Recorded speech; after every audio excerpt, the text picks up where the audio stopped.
Good morning, Philippines. How are we today? Um, we struggle forward. I just want to give a report on the status of our channel. I say our channel because you are the engine that makes this thing work. And if nobody shares it and nobody subscribes, it just ends up being my own daily journal, and that's that. So if this is going to grow, it's up to you. Please like, share, and subscribe. I hate saying that in every video. It's just a waste of everybody's time. But anyway, if you could help out and make some comments on the direction you would like to see this thing go. Because otherwise, I'll end up talking about coconuts all day long. Coconuts. Yes, I've got a lovely bunch of coconuts. Where did they come from? Some say that all you need in the world are coconuts, that you could live totally off of coconuts. Not true. Coconuts, if you consume only coconuts, coconut juice, and all the rest of it, there was a fellow who tried it once and he died at the age of 40. But it does provide a lot of the hydration and nutrients you need, but certainly not everything. But it is instrumental in the conquest of this planet, and I'll tell you the reason why. There's basically two types of coconuts. Doesn't matter the names of it. Anyway, one is largely for the meat, and the other one is largely for the juice.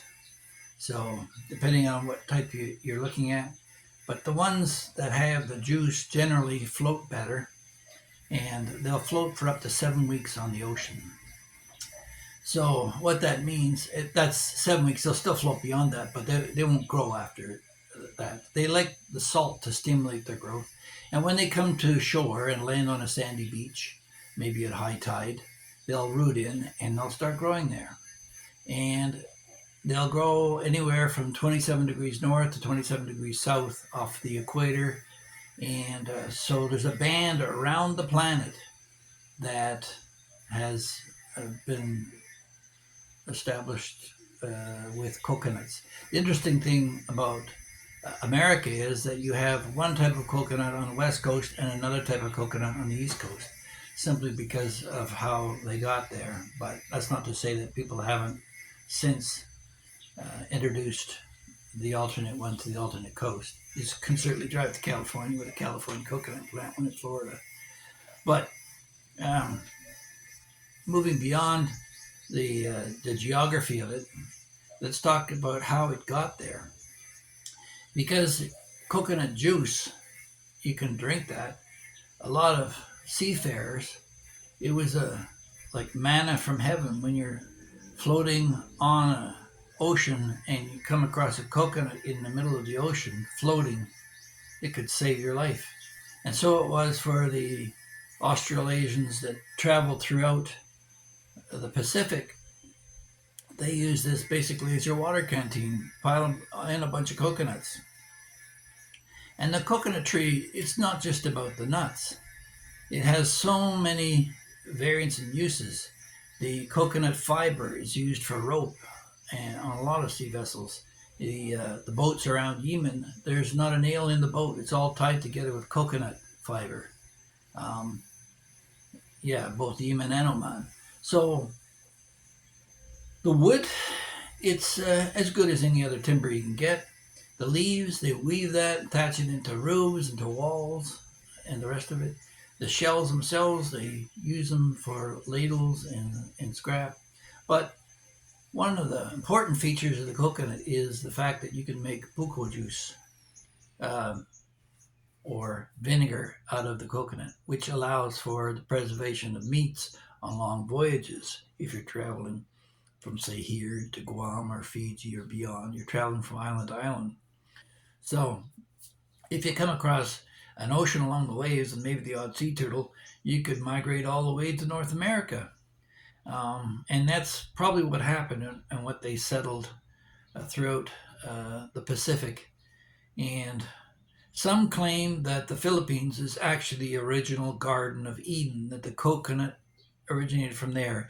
And from the stories that I've heard about the history of the coconut, it seems to validate the fact that the coconut originated from the Philippines. And it goes by various names.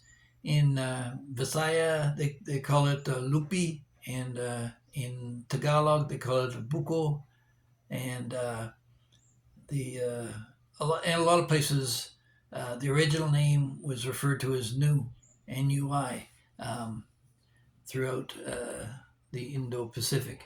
So while other spices like your chili and the rest of it may have come from India, it seems to indicate that yes, the Philippines is the center where not only the coconut came from, but a lot of the discoveries of all the Polynesian islands from here to Hawaii to New Zealand, Australia, they were all discovered and settled long before the time of Leif Erikson and the claims on the settlements in North America.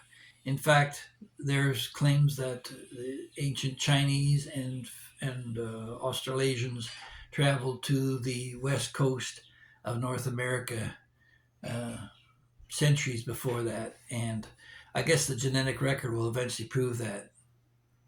But yeah, the buko juice is quite common for preserving pork, and all that's involved really is draining the juice out of the branches of the tree, capturing it, and letting it ferment naturally. So that was the main component in the diet for preserving meat and food for centuries before refrigeration or anything else came along.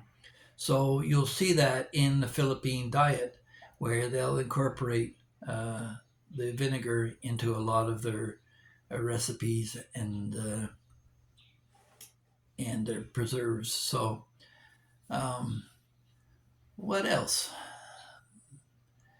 The uh, the tree itself grows at about it can grow up to 2 meters a year, so it's quite fast growing. The ones I planted in my garden, they're as tall as a house down. I only planted them 5 years ago, so they grow very quickly.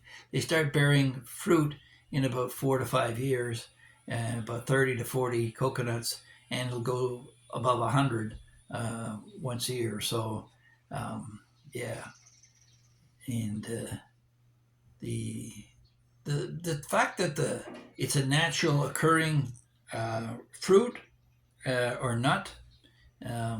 They call it a nut, but it's not really a nut. It's a fruit, and it just wears its hard shell on the outside for that allows it to float.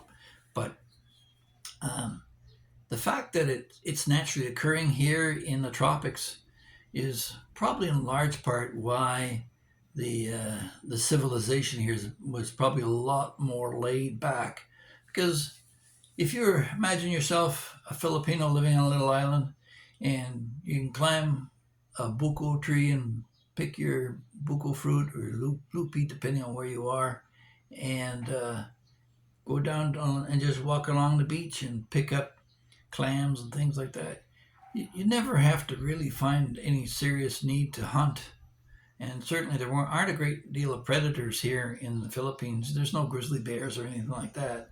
The worst possible things are probably the cobra or some of the venomous spiders, which are very rare and hard to find. You'd have to really look for them to find them. So, yeah, this has been called the perfect fruit for the world. It certainly would probably have been a large contributor to the discovery of a lot of the islands within the Pacific, and maybe that translates to the character of the overseas foreign workers, the OFWs. The Filipinos, they man a lot of the international trade ships, oil tankers, and fishing vessels throughout the world. And that, along with the Portuguese navigators' blood in them, they make very fine merchant marines. And that attitude of exploration and curiosity is part of the Philippine cycle. And that's probably one of the reasons why I have so much confidence in their future. So if you enjoyed this video, uh, do what you want. I mean, it's your channel. You decide what you want to do with it, and let me know in the comment section below. And if you want me to shut up, I'll shut up for a while. I mean, I don't have to produce 3 or 4 videos a day. There's other things I can do. I got 2 kids. So anyway, the construction continues. You can probably hear it buzzing in the background. And yeah, maybe I'll talk to you about our plans for renovating our townhouse in the next one. In the meantime, you have yourself a great day, and we'll talk to you later.